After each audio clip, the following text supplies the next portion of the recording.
D'abord, je me présente. Moi, c'est Fofana Ousmane. Je viens du Wayam. On est venu juste rendre visite aux frères ici. Et avant de partir, on a voulu causer un peu avec vous, dire quelques mots sur la religion, surtout concernant les femmes.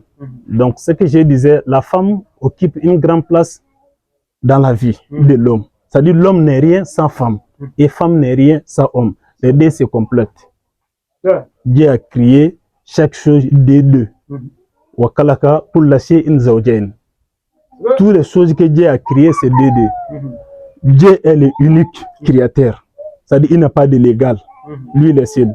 Mais c'est l'homme, c'est femme qui complète l'homme. Ou bien c'est l'homme qui complète femme. Les deux marchent ensemble. Mais dans les pays où nous sommes, il ne manque pas de femmes ici. C'est vrai. Mais il manque de femmes vertueuses. La femme qui peut t'aider à construire ta famille. Une femme qui peut t'aider à solidifier ta richesse, tes descendants. C'est ce qui manque.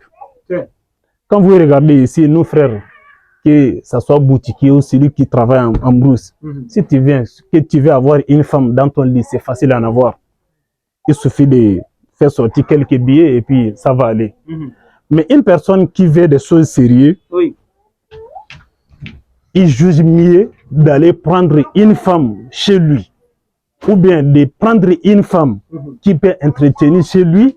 C'est ce qui nous pousse à aller faire le mariage.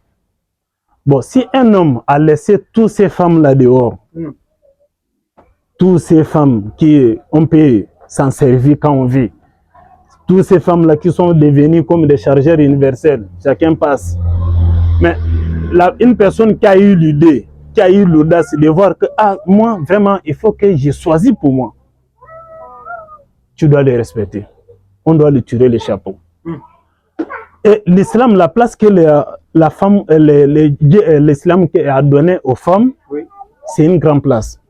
C'est-à-dire c'est la femme qui reste à entretenir la maison. Mais l'homme doit aller chercher. Donc c'est la femme qui est la reine. Toi, tu dois chercher, tu le nourris. Quand il manque de quelque chose, tu dois le donner. Si la femme est malade, c'est toi qui dois le soigner. Si on a dit qu'il y a les policiers dehors, on t'appelle, tu viens. S'il y a un lion qui sort, c'est l'homme qu'on appelle. Donc c'est l'homme qui doit protéger la femme. Mais au retour, qu'est-ce que la femme doit faire? Le respect, la soumission. Une femme doit se soumettre à son mari. Sauf si c'est de rien te demande de faire quelque chose d'illégal dans la religion. Car la ta'ata li makhloukin fi ma'asiyatil khaliq. On ne peut pas obéir à un créateur, à une créature, aux désobéissances du créateur. C'est-à-dire ce que Dieu a demandé, c'est ça que tu dois faire. Mais si quelqu'un d'autre vient te demander le contraire, que ce soit mari ou parent, tu n'as pas le droit d'obéir. Mais en dehors de ça là, tout ce que femme, tout ce que homme demande à l'homme, il doit obéir.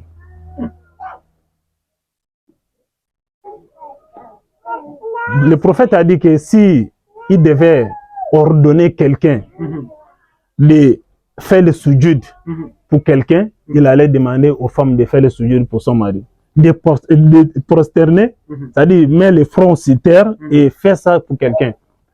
Si Dieu devait demander ça à quelqu'un, il devait demander à une femme de faire à son mari. Ça, c'est de rien de respect, quoi. Si tu peux déjà te prosterner devant quelqu'un, ça veut dire que tu peux tout le faire.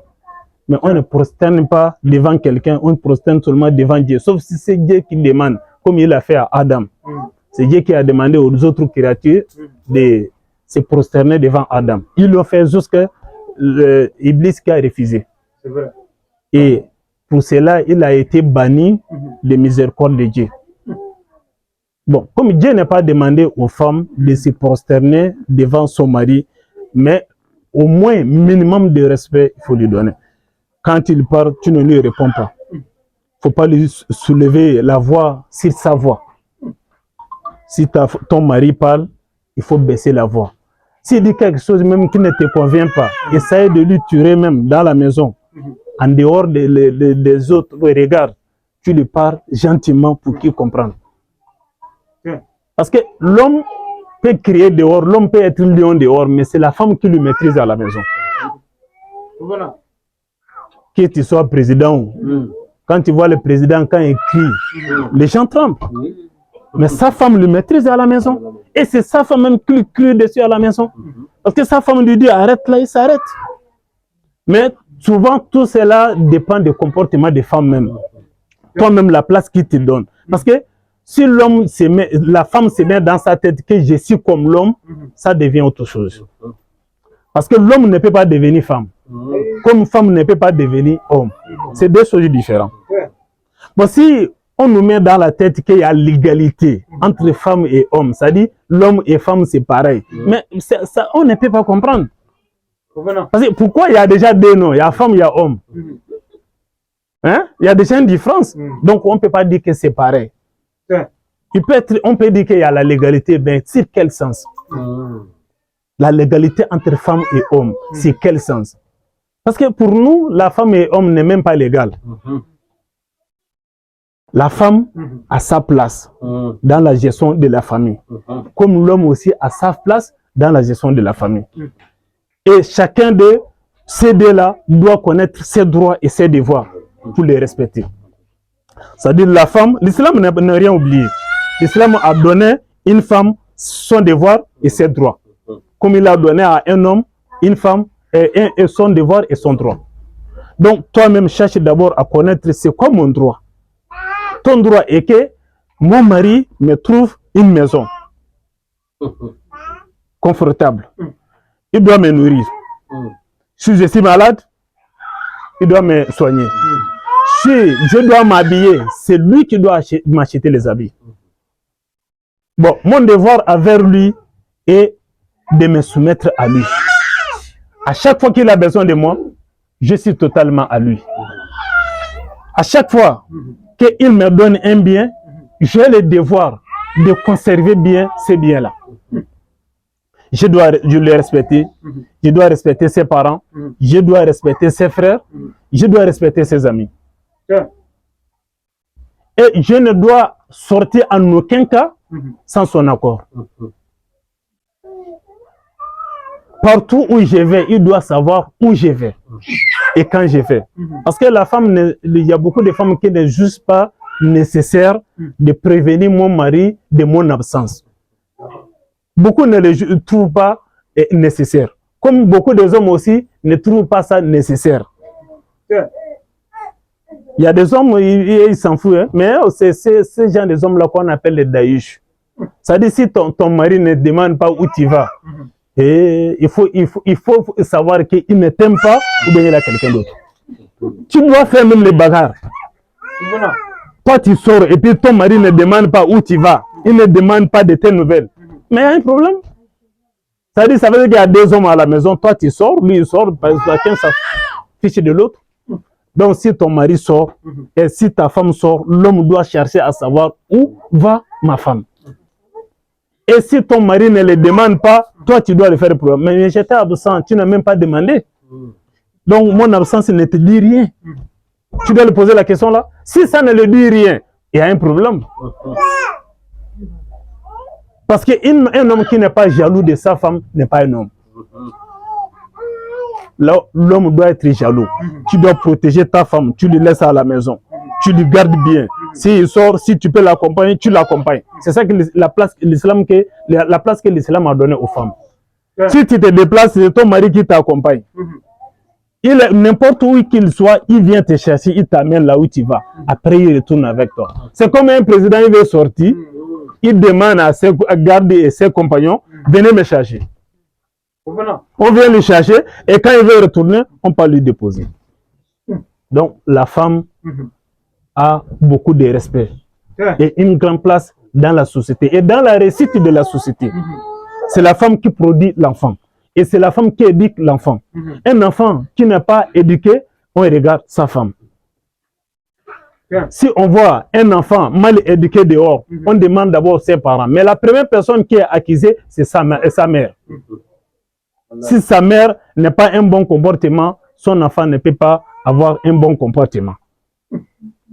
L'islam a donné 4 règles pour marier la femme. C'est-à-dire, je vais me marier, je décide de me marier. Quelles sont les signaux que je dois avoir. C'est-à-dire que je dois prévenir comme femme. Quel genre de femme je dois me marier? Avec quel genre de femme je dois me marier? L'islam a donné 4 règles. Première règle est la beauté. Deuxième, c'est la richesse. Troisième, c'est la progéniture, la descendance, la famille de la femme. Et quatrième, c'est la religion. Bon, les 4 choses-là sont liées. On va dire que la beauté, c'est un 0. La richesse, c'est un 0. La famille, c'est un 0. La religion, 1. Quand on complète les 0 là avec 1, ça va faire 1000. Mais si on enlève les 1 là, tu vas rester seulement avec les 0. Donc c'est ça que l'islam nous a donné comme les femmes à marier. La beauté, c'est juste quelques temps. Tu te maries avec une femme, elle est belle, elle est naturelle. Quelques années seulement, la beauté la disparaît. L'homme, c'est pourquoi on va dire qu'il y a beaucoup d'hommes, ils cherchent, ils laissent leur femme. La femme qu'au moment du mariage, il prétend aimer, il le laisse à la chambre pour aller chercher encore les femmes dehors. Parce que la beauté que lui, il voyait à la femme là, il ne voit plus ça. La beauté va disparaître, tôt ou tard.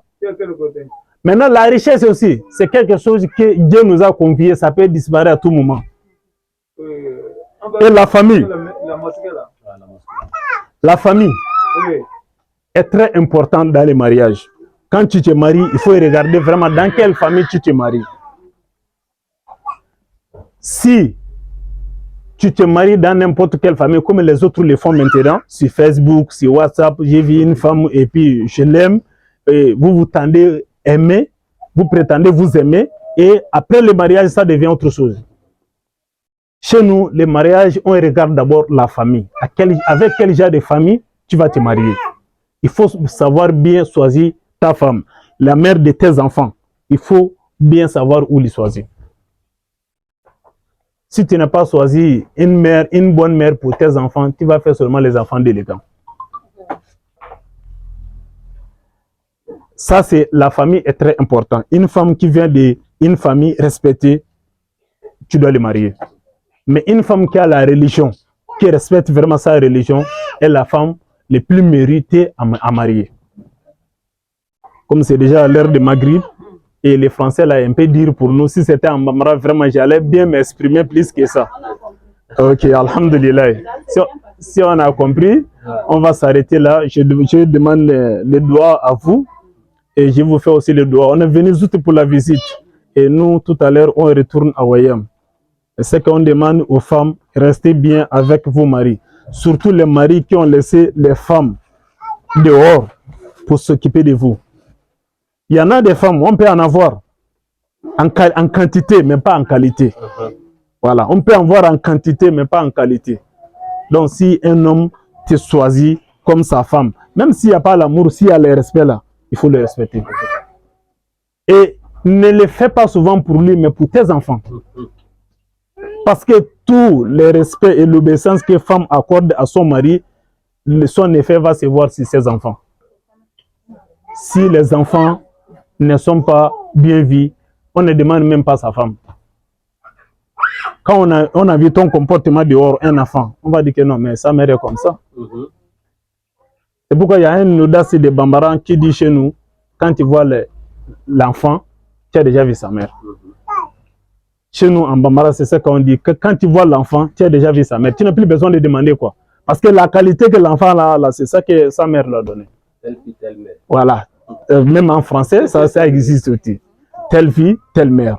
Donc, il faut qu'on respecte, on essaye de vraiment de garder l'harmonie dans notre famille. Pousser nos maris à tiser les liens parentaux entre eux et leurs frères.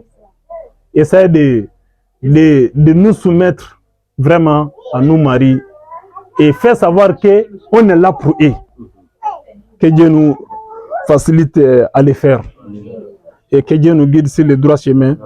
Sur ce, je m'arrête. اللهم اغفر لنا وارحمنا وعافينا واعف عنا واغفر لنا. اللهم زدنا ولا تنقصنا، وأكرمنا ولا تهنا، وآتنا ولا تحرمنا، ويسر لنا ولا تؤثر علينا. اللهم طهر قلوبنا من الحسد والنفاق وظن وحب الدنيا والبدع، وأعمالنا من الرياء، وألسنتنا من الكذب والغيبة والنميمة، وأعيننا من الخيانة، فإنك تعلم خائنة الأعين وما تخفي الصدور. سبحان ربك رب العزة عما يصفون، وسلام على المرسلين، والحمد لله رب العالمين. شكرا لكم.